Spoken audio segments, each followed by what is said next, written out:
भारतात एक असं शहर आहे की जिथं प्रत्येक दगड दैवी प्रेम, दुष्कृत्ये आणि चमत्कार यांची कहाणी सांगतो. एक अशी भूमी जिथे पौराणिक कथा मंदिरांमधून श्वास घेते आणि हवेत प्राचीन भूतकाळ कुजबुजतो. ज्या भूमीने लाखो लोकांना मोहित केले, अशा भगवान श्रीकृष्णाची जन्मभूमी असलेल्या मथुरा आणि वृंदावनमध्ये मी मंजुषा आपले सहर्ष स्वागत करते.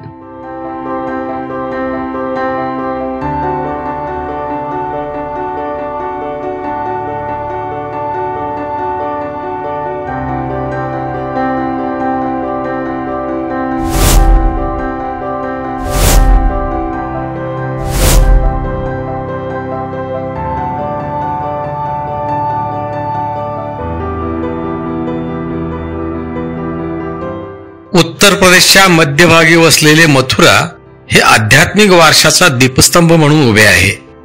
गेली हजारो वर्ष तीर्थक्षेत्र म्हणून ओळखले जाणारे हे प्राचीन शहर भगवान श्रीकृष्णाचे जन्मस्थान म्हणून ओळखले जाते. पण मथुरा इतके अद्वितीय का आहे? मथुरेचा प्राचीन इतिहास आणि त्याचा आधुनिक काळातील जिवंतपणा यांच्यात काही छुपा संबंध असू शकतो का? हे शोधायचं असेल तर हा व्हिडिओ शेवटपर्यंत पहा.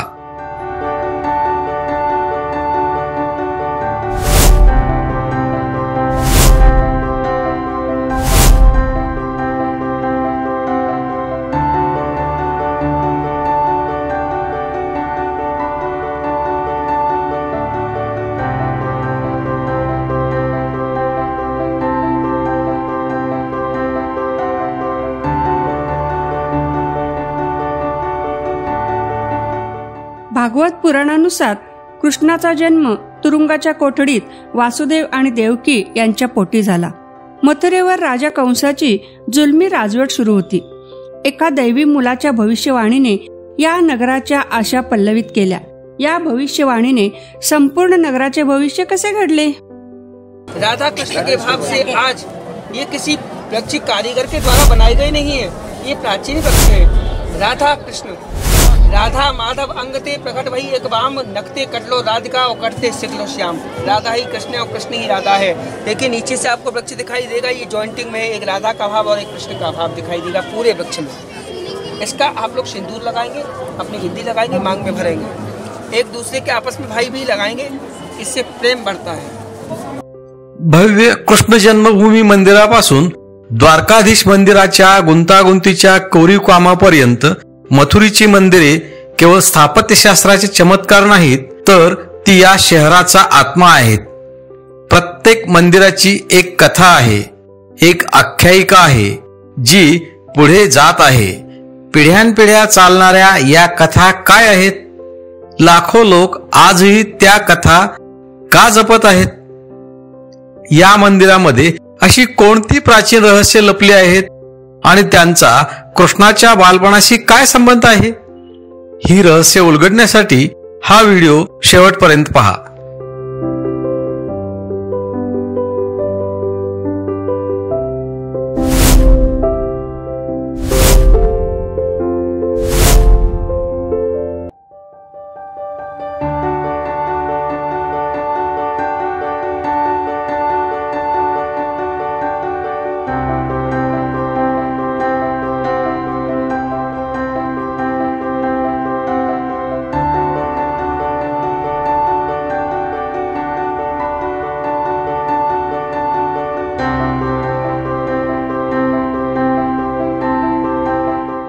मथुरेपासून सुरू झालेला एक छोटासा रस्ता आपल्याला वृंदावन या मोहक शहराकडे घेऊन जातो, जिथे कृष्णाने आपले बालपण व्यतीत केले. येथेच त्याने आपल्या दिव्य लीला केल्या, गोपींसोबत नृत्य केले आणि यमुनेच्या काठावर आपली बासरी वाजवली. वृंदावन नगरी कृष्ण विद्येचे हृदय का बरे बनली?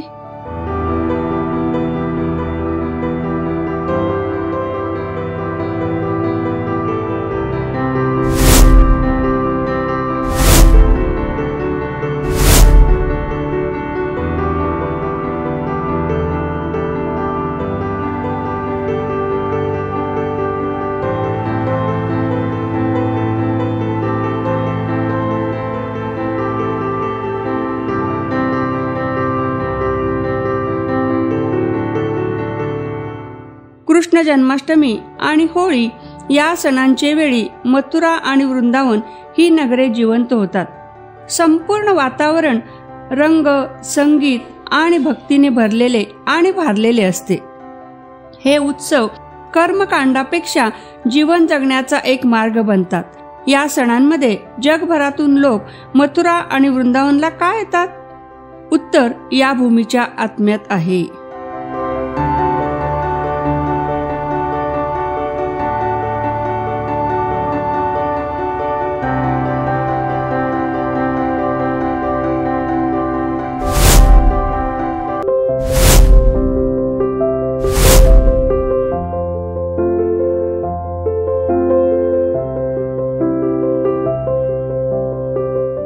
कृष्णाच्या जीवनाचा आणि शिकवणीचा प्रभाव धर्मातीत आहे. तो वृंदावनच्या कला, संगीत आणि संस्कृतीला व्यापतो. शास्त्रीय नृत्यापासून लोकगीतांपर्यंत कृष्णाच्या कथा आपल्या दैनंदिन जीवनरूपी वस्त्रात विणल्या आहेत. या प्राचीन संस्कृतीतून आधुनिक जग काय धडे घेऊ शकते?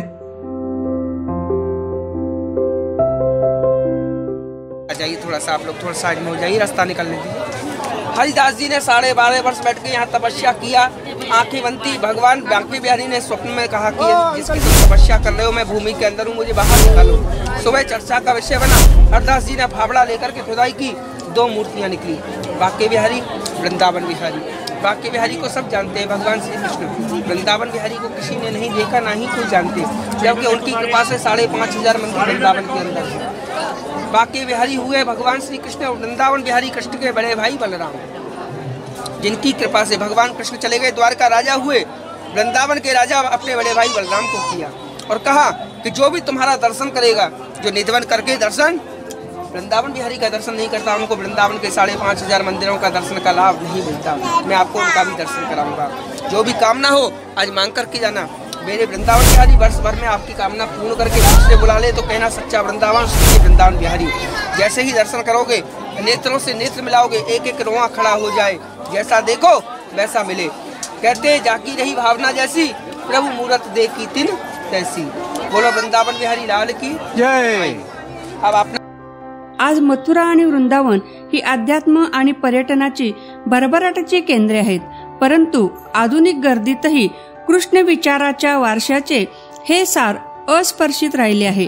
हा प्राचीन वारसा आधुनिक जगाच्या मागणीनुसार कसा आहे?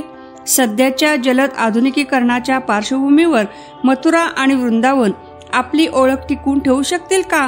परंपरा आणि प्रगती यांच्यातील संतुलन शोधा. मैंने आपसे कहा डलिया ले लो. सुहाग के नाम की डलिया लेती है, वो चढ़ाई जाती है. वहाँ राधे रानी का कृष्ण भगवान आकर के रोज मेकअप करते हैं, श्रृंगार करते हैं. क्यों करते हैं? रात्रि को यहाँ से लेकर के बाहर तक 7 ताले लग जाते हैं. पुजारी आरती करता है, अंदर चीटी कोई नहीं रहता है. यहाँ रात्रि को सब चले जाते हैं. भगवान प्रातःकाल जब आते हैं, पुजारी आरती करने के लिए मंगला 7 ताले खोल करके आते हैं. 7वां ताला खोल के साइड में हट जाते हैं. सारी डलिया फटी हुई मिलती है, दातुन चिरी हुई मिलती है, पानी फैला हुआ मिलता है, फूलों की सेज इधर उधर मिलती है. ऐसा विश्वास होता है कि भगवान अपने हाथों से श्रृंगार करते हो. जो श्रृंगार का सामान राधे रानी करके मिलती है. आप जाके देखेंगे श्रृंगार का सामान अभी भी बिखरा हुआ मिलेगा. मथुरा आणि वृंदावन ही केवळ पर्यटन स्थळे नाहीत, ते दिव्य अनुभव आहेत. भूतकाळातील दैवी प्रवास आहेत. जेव्हा देव पृथ्वीवर संचार करीत होते आणि प्रेमाला मर्यादा नव्हती, त्या काळची मथुरा आणि वृंदावन आजही आठवण करून देतात. तर मग या पवित्र कृष्णभूमीचा प्रवास कधी सुरू करणार आहात? कहते मंजरी, जिनके नाम से ये सारा वृंदावन धाम बसा हुआ है. मंजरी सखी को आप लोग माथा लगाएंगे. यही मेन वृक्ष है पूरे वृंदावन में. ये मंजरी सखी बोली जाती है. सारे वृक्षों में यूँ तो धड़कनें सुनाई देती हैं, लेकिन भक्ति भाव से महसूस करें तो धड़कनें इन वृक्षों में विशेष संध्या के समय आएंगे ना, अभी तो शोरगुल हो रहा है, सुनाई देती है. इनमें जीव है, जैसे मनुष्यों में जीव होता है, इनमें भी जीव है. मथुरा आणि वृंदावनच्या या शोधात आमच्यात सामील झाल्याबद्दल धन्यवाद. भारताच्या आध्यात्मिक वारशाच्या हृदयातील आणखी आकर्षक प्रवासासाठी व्हिडिओला लाईक करा, शेअर करा आणि चॅनल सबस्क्राईब करा. धन्यवाद.